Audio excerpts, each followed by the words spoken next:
एक नगर में एक सेठ रहता था। उसके पास अपार धन संपदा थी। उसका एक ही पुत्र था। कालांतर में सेठ के परलोकगमन के उपरांत उसके पुत्र ने कुसंगति के प्रभाव में सारा धन नष्ट कर दिया।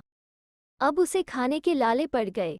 तब उसकी पत्नी ने कहा, स्वामी, अगर हम दोनों काम करें तो हमारी समस्याएं कुछ कम हो सकती हैं। कम से कम भोजन की दिक्कत तो नहीं होगी। सेठ की पत्नी दूसरों के घर खाना बनाने और अन्य घरेलू काम करने लगी। सेठ जंगल से लकड़ियां काटकर लाता और बाजार में बेचता। जैसे तैसे उनकी गुजर बसर होने लगी। लेकिन कभी अभावपूर्ण जीवन और कठिन कार्य करने का अभ्यस्त न होने के कारण सेठ पुत्र को बड़ा कष्ट था। एक दिन जंगल में वो अपने पुराने दिनों को याद कर जोर जोर से रोने लगा। उसी समय भाग्य देवता और लक्ष्मी जी जंगल में घूमने निकले। सेठ की दीन दशा देखकर देवी लक्ष्मी गर्व से बोली, देखिए भाग्य देवता, मेरे बिना आदमी की क्या हालत होती है। भाग्य देवता मुस्कुराकर बोले, देवी, आपका कथन सत्य नहीं है। मनुष्य भाग्य प्रधान होता है। सुख दुख सब उसके कर्मों का फल है। यदि मनुष्य के कर्म सही नहीं है तो उसका भाग्य भी खराब हो जाता है। विपुल संपत्ति भी उसका भला नहीं कर सकती है। लेकिन लक्ष्मी जी उनके कथन से संतुष्ट नहीं हुई। अंततः भाग्य देवता ने कहा, ठीक है, आप इस सेठ को पुनः धनवान बना दीजिए। लक्ष्मी जी ने उस सेठ के रास्ते में 2 बहुमूल्य लाल डाल दिए। सेठ पहले धनवान था। वो लालों के महत्व को जानता था। उसने खुशी खुशी लाल उठा लिए और घर की ओर चल दिया। उसने सोचा, अब उसके दुख भरे दिन बीत गए हैं। रास्ते में नदी किनारे वो पानी पीने के लिए रुका। जैसे ही वो पानी पीने झुका, दोनों लाल जेब से निकलकर नदी में गिर गए और एक मछली उन्हें खाने की चीज समझकर निगल गई। सेठ के देखते देखते वो मछली नदी में गायब हो गई। अपने भाग्य को कोसता सेठ घर वापस आ गया। दूसरे दिन जब वो जंगल में लकड़ी काटने गया, तब लक्ष्मी जी ने उसके रास्ते में बहुमूल्य मोतियों का हार रख दिया। सेठ ने खुश होकर उसे उठा लिया और हार को अपनी पगड़ी में सुरक्षित रख लिया।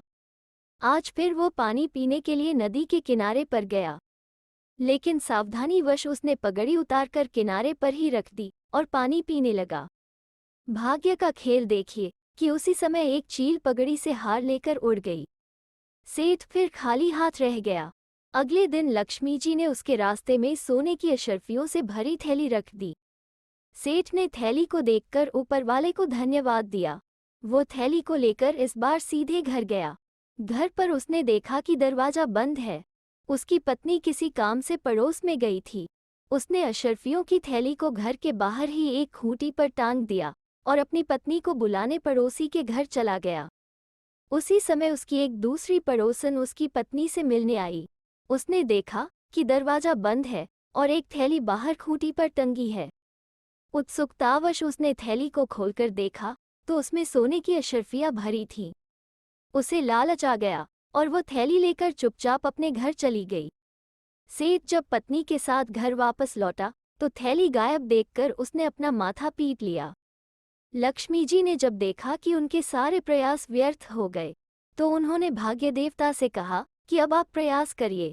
भाग्य देवता बोले, अब देखो मैं किस तरह इसकी कायापलट करता हूँ। अगले दिन जंगल में जाते समय भाग्य देवता ने सेठ के रास्ते में 2 पैसे डाल दिए। सेठ ने पैसे उठाकर जेब में रख लिए। नदी किनारे मछुआरे मछली बेच रहे थे। सेठ ने 2 पैसों की एक मछली खरीद ली। उसके बाद वह लकड़ी काटने के लिए एक पेड़ पर चढ़ा। वहां एक चील का घोंसला उसे दिखाई दिया। जब उसने देखा तो उसे अपना मोतियों का हार वहां मिल गया। सेठ बहुत खुश हुआ। नीचे उतरकर वो सीधे घर चला गया। दरवाजे पर पहुंचकर उसने अपनी पत्नी से जोर से कहा, खोई हुई चीज का पता चल गया है। उसकी पड़ोसन से जब ये सुना तो वो घबरा गई। उसने सोचा कि थैली की चोरी की बात इन्हें पता चल गई है। वो डर गई। उसने सोचा कि यदि इन लोगों ने राजा से शिकायत कर दी तो उसे दंड मिलेगा। इसलिए पड़ोसन ने चुपके से जाकर वो थैली उनके आंगन में गिरा दी।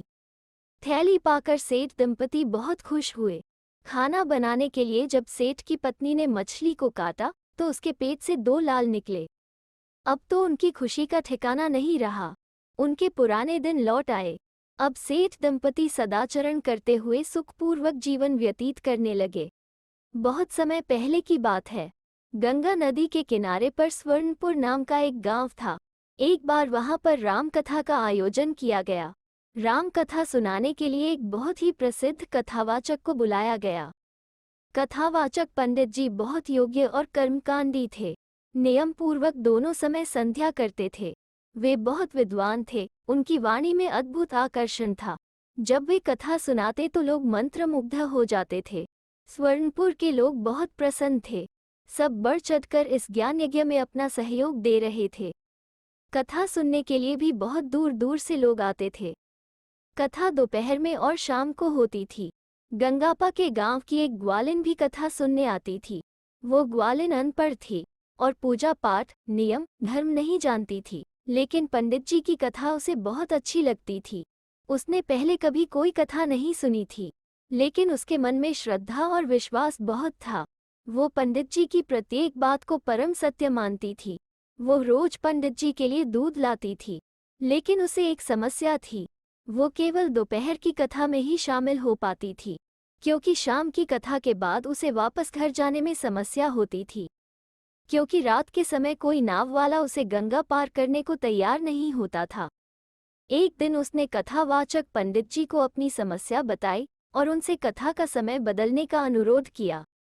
पंडित जी को उस अनपढ़ ग्वालिन की बात बुरी लगी। उन्होंने सोचा, अब यह मुझे कथा का समय बताएगी। पंडित जी ने व्यंग्यपूर्ण वाणी में ग्वालिन से कहा, अरे ग्वालिन, राम का नाम लेकर लोग भवसागर से पार हो जाते हैं, तुझे गंगा पार करने में दिक्कत होती है। बेचारी ग्वालिन पंडित जी के व्यंग्य को नहीं समझ सकी। उसने श्रद्धापूर्वक उन्हें प्रणाम किया और अपने घर जाने के लिए चल पड़ी। पंडित जी पर उसे अटूट विश्वास था। उस दिन वो बिना हिचके राम राम जपते हुए गंगा के जल के ऊपर चलती हुई नदी पार कर गई। अब तो वो बहुत प्रसन्न हुई और शाम की कथा में भी प्रतिदिन जाने लगी। एक दिन रात में कथा के बाद जब वो घर जाने से पहले पंडित जी को प्रणाम करने गई, तो पंडित जी को उसकी बात याद आ गई। उन्होंने पूछा, अरे ग्वालिन, अब तुम प्रतिदिन रात की कथा में भी आती हो, क्या अब तुम्हें वापस जाने में दिक्कत नहीं होती? ग्वालिन ने उत्तर दिया, महाराज, आपके बताए उपाय से ही अब मुझे कोई दिक्कत नहीं होती। पंडित जी के पूछने पर उसने पूरी बात बता दी। पंडित जी को उसकी बात पर बिल्कुल विश्वास नहीं हुआ। उन्होंने कहा, क्या तुम मुझे गंगा पार करके दिखा सकती हो? ग्वालिन ने कहा, बिल्कुल, ये तो बहुत सरल है, आप भी कर लेंगे, आखिर आपने ही तो मुझे सिखाया है। पंडित जी ग्वालिन के साथ गंगा के किनारे पहुंचे। ग्वालिन को राम नाम जपते हुए पानी की लहरों पर चलते देखकर पंडित जी ने भी कोशिश करने का निश्चय किया। उन्होंने एक हाथ से धोती ऊपर उठाई और राम नाम जपते हुए नदी के जल में आगे बढ़ने लगे, लेकिन वे जल के ऊपर न चलकर जल के अंदर जा रहे थे। ग्वालिन ने पीछे मुड़कर पंडित जी को देखा और बोली, अरे महाराज, एक तरफ राम नाम जप रहे हो, दूसरी तरफ धोती भी उठाए हो, ऐसे नदी पार नहीं होगी। इसका मतलब आपको राम नाम पर पूर्ण विश्वास नहीं है? ग्वालिन की बात सुनकर पंडित जी बहुत लज्जित हुए। उन्होंने हाथ जोड़कर उस अनपढ़ ग्वालिन के समर्पण और विश्वास को प्रणाम किया और सिर झुकाए चुपचाप वापस लौट आए। अब उनके समझ आ चुका था कि बिना पूर्ण समर्पण और दृढ़ विश्वास के हम लक्ष्य नहीं प्राप्त कर सकते। एक नगर में एक सेठ रहता था। वो बहुत कंजूस था। धन के प्रति उसका मोह इतना अधिक था कि वो एक पैसा भी खर्च नहीं करना चाहता था। प्रचुर मात्रा में धन होते हुए भी वो निर्धनों की तरह जीवन व्यतीत करता था। उसका परिवार भी उसकी कंजूसी की आदत से दुखी रहता था। घर में सब कुछ होते हुए भी उन बेचारों को गरीबों की तरह जीवन जीना पड़ता था। अगर कभी उसकी पत्नी या बेटे उसकी अनुपस्थिति में थोड़ा भी धन खर्च कर देते तो वो आग बबूला हो जाता। इससे तंग आकर एक दिन उसकी पत्नी और बेटे घर छोड़कर चले गए। इससे सेठ को दुखी होना चाहिए था, लेकिन वो बहुत खुश हुआ। उसने सोचा कि उन लोगों के जाने से फायदा ही हुआ। उनके ऊपर जो धन व्यय होता था, अब वो भी बच जाएगा। साथ ही जो दिन रात ये चिंता लगी रहती थी कि मेरी अनुपस्थिति में ये लोग मेरा धन व्यय न कर दे, उससे भी मुक्ति मिल गई। अब वो बड़े आनंद से अकेले रहने लगा। शुरू में तो उसे अच्छा लगा, लेकिन जैसे जैसे दिन बीतते गए उसे अकेलापन खलने लगा। परिवार की कमी उसे महसूस होने लगी। अब वो उदास रहने लगा। धीरे धीरे वो बीमार पड़ गया। धंधे में भी उसका मन कम लगने लगा। दिन पर दिन उसकी बीमारी बढ़ती जा रही थी और अब तो वो बिस्तर पर ही पड़ा रहने लगा। उसके एक पड़ोसी जो बहुत ही उदार व्यक्ति थे, एक दिन सेठ से मिलने आए। सेठ को बिस्तर पर पड़ा देखकर उसे बहुत दुख हुआ। उसने सेठ से बातचीत के दौरान सेठ की बीमारी का कारण जान लिया। पड़ोसी ने सेठ से कहा, सेठ जी, मेरे पास आपकी बीमारी का उपाय है, लेकिन जो उपाय मैं आपको बताऊंगा उसे 1 महीने तक लगातार करना पड़ेगा। सेठ बीमारी की स्थिति से परेशान था, अतः तुरंत तैयार हो गया। तब पड़ोसी ने उसे बताया कि प्रतिदिन सुबह के समय 1 मुट्ठी चावल आंगन में डालने हैं और उसका परिणाम देखना है। इसके बाद पड़ोसी अपने घर चला गया। अगले दिन सेठ ने सुबह के समय घर के आंगन में 1 मुट्ठी चावल बिखेर दिए। थोड़ी देर बाद वहां दाना चुगने के लिए पक्षी एकत्र होने लगे। सेठ बैठकर पक्षियों के क्रियाकलाप देख रहा था। पक्षियों की चहचहाहट से घर भर गया। सेठ को बड़ा मजा आया। अब तो वो रोज सुबह होने का इंतजार करता रहता। पक्षियों की चहचहाहट और उनके खेल में उसे बड़ा आनंद आने लगा। उसकी तबीयत में भी सुधार आने लगा। धीरे धीरे वो ठीक हो गया और खुश भी रहने लगा। एक दिन वो मिठाई लेकर अपने पड़ोसी के घर धन्यवाद देने गया। पड़ोसी सेठ को देखकर हैरान हो गया। सेठ ने बीमारी का उपाय बताने के लिए पड़ोसी को धन्यवाद कहा। पड़ोसी ने कहा, सेठ जी, यह कोई उपाय नहीं था। आपकी समस्या का कारण आपका अकेलापन था। पक्षियों की चहचहाहट और उनके खेल से आपके अंदर का अकेलापन और उदासी दूर हुई। सेठ जी, धन के प्रति आपके मोह ने आपको परिवार से दूर कर दिया। पड़ोसी फिर बोला, सेठ जी, धन का सदुपयोग कीजिए। दूसरों को खुशियां बांटने से खुशियां मिलती हैं। लोगों की मदद कीजिए। धन तो आता जाता रहता है, लेकिन खुशियां अनमोल हैं। खुशियां बांटो, खुश रहो।